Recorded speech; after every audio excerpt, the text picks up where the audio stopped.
መጠጊያ ናት እናት አለኝ የምታብስ እንባ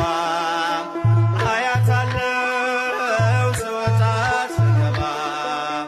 ኪዳነ ምሕረት ኪዳነ ምሕረት ኪዳነ ምሕረት አንባ መጠጊያ ናት።